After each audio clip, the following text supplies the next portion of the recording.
Hello friends, welcome है आप सभी का सीआर क्लासेस में। आज हम लोग पढ़ेंगे सीटेट से रिलेटेड ईवीएस में जो कुछ रोग आते हैं, मानव रोग। यहाँ से क्वेश्चन आपको मिल ही जाते हैं, एक ना एक क्वेश्चन आपको एक ना एक नंबर यहाँ से मिल ही जाएगा। अगर आपने ये क्लास पढ़ ली तो एक दो नंबर आपके कहीं नहीं जाने वाले। अब हम पढ़ेंगे मानव रोग। मानव रोग होते क्या हैं? जैसे प्लेग। प्लेग यहाँ से देखिए, प्लेग। प्लेग किससे होता है? चूहे से। प्लेग किससे होता है? चूहे से। मुख्य रूप से यह कृंतक रोडेंट प्राणियों प्रायः चूहे का रोग है। अब ये लिखा है मुख्य रूप से यह कृंतक। कृंतक मतलब दांत।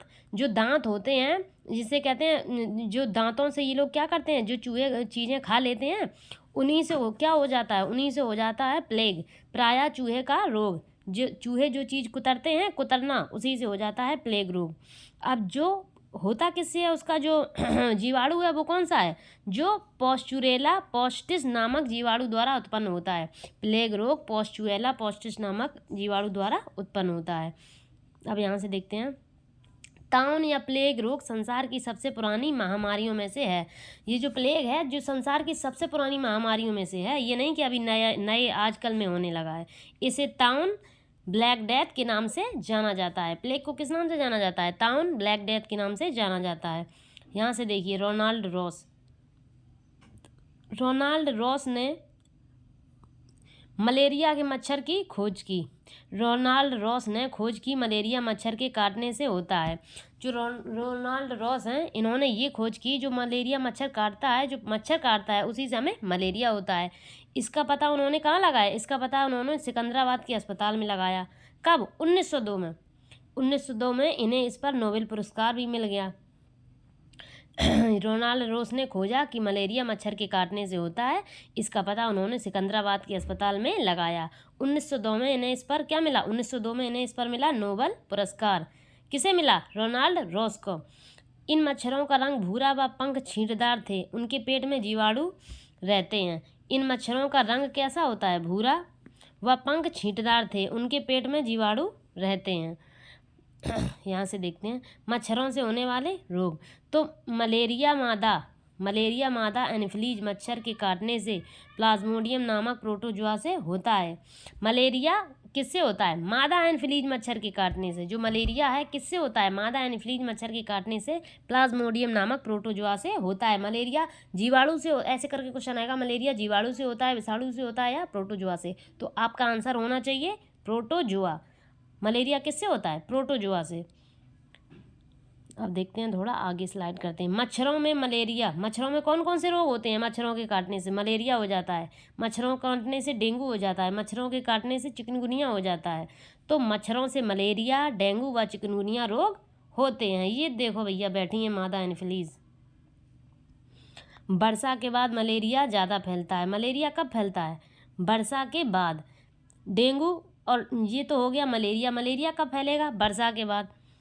जैसे ही वर्षा होती है उसके बाद बहुत सारे मच्छर आ जाते हैं। हम लोग देखते हैं कि जैसे ही हम लोगों को फीवर आता है, सर्दी लगती है। अब सर्दी लग के फीवर आ गया, तुरंत हम लोग जान गए क्या है? मलेरिया है। क्योंकि कहते हैं लाओ और कम्बल उड़ाओ, और कम्बल उड़ाओ। क्या क्या है? सर्दी लग रही है, और कम्बल उड़ाओ। क्यों? क्योंकि मलेरिया हो गया हमें। किससे? मच्छर के काटने से। तो जब ऐसे पता लगाते हैं कि मलेरिया है, हमें बहुत सर्दी लगती है, ऐसे पता चलता है कि मलेरिया हुआ। और मच्छर के काटने से क्या होता है? डेंगू। और डेंगू होता कब है? तो ये अक्टूबर से दिसंबर में। मलेरिया कब होता है? वर्षा के बाद होता है मलेरिया, और अक्टूबर से दिसंबर तक क्या फैलता है? डेंगू। मलेरिया में ठंड लगकर कपकपी के साथ बुखार आता है। अब देखते हैं थोड़ा आगे। मलेरिया परीक्षण में मानव के रक्त में मलेरिया परजीवी पाए जाते हैं। मानव के रक्त में क्या पाए जाते हैं? मलेरिया परजीवी। मलेरिया होता किससे है? प्रोटोजोआ से।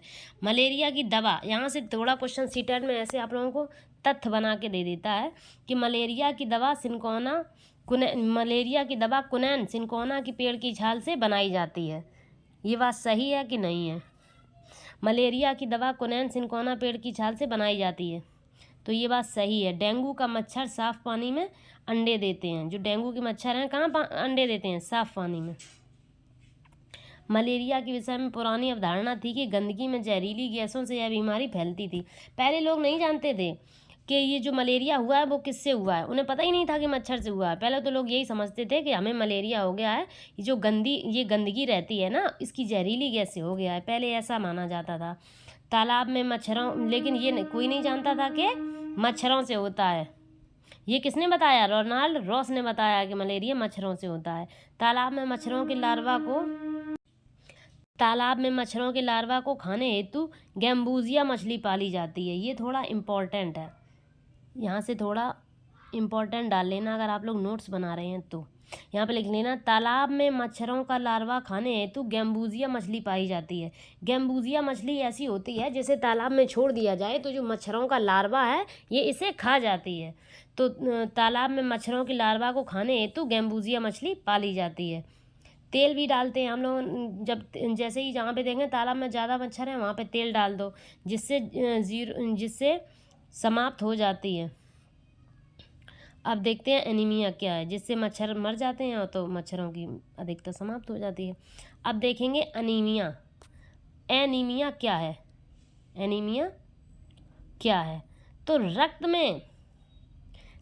में हीमोग्लोबिन की कमी से एनीमिया होता है। जो हमारा रक्त है इसमें हीमोग्लोबिन की कमी हो जाती है जिससे हमें एनीमिया हो जाता है। महिलाओं में हीमोग्लोबिन की, ये देखिए, ये थोड़ा आप इस इमेज को देखिए, देख रहे हो, ह्यूमन हीमोग्लोबिन की कमी से एनीमिया होता है। महिलाओं में हीमोग्लोबिन की रक्त के सामान्य मात्रा 12 से 16 किलोग्राम प्रति सेंटीमीटर, 12 से 16 ग्राम, किलोग्राम नहीं है, रक्त में सामान्य मात्रा 12 से 16 ग्राम प्रति सेंटीमीटर होती है। हीमोग्लोबिन अथवा लोहे की कमी से एनीमिया होता है। एनीमिया किससे होता है? हीमोग्लोबिन अथवा लोहे की कमी से एनीमिया होता है। हीमोग्लोबिन में लोहा तथा क्लोरोफिल में मैग्नीशियम होता है। अब हमारा जो हीमोग्लोबिन है यानी कि ब्लड, रक्त, Fe, इसमें क्या होता है? Fe, हीमोग्लोबिन में लोहा होता है यानी कि Fe, और क्लोरोफिल में मैग्नीशियम यानी कि Mg। क्लोरोफिल, ये जो पत्तियां हरी होती हैं किसके कारण होती हैं? क्लोरोफिल के कारण। तो क्लोरोफिल में होता क्या है? जो पेड़ों की पत्तियां होती हैं हरी होती हैं। क्यों होती हैं? क्योंकि उसमें क्लोरोफिल की अधिकता होती है। अब क्लोरोफिल होता क्या है? Mg, क्लोरोफिल यानी कि मैग्नीशियम। अब देखो, गुड़, आंवला व हरी पत्तेदार सब्जियों में आयरन होता है। आयरन यानी कि Fe। गुड़, आंवला, हरी पत्तेदार सब्जियों में क्या होता है? आयरन।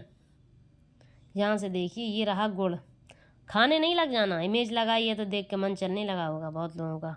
गुड़ और आंवला देख के तो कतई जहर मन चल रहा होगा। अब ये हरी सब्जी को देख के चले ना चले। अब देखते हैं हीमोग्लोबिन। हीमोग्लोबिन बढ़ाने के मुख्य स्रोत क्या क्या हैं? दाल, चावल, सब्जियां और रोटी।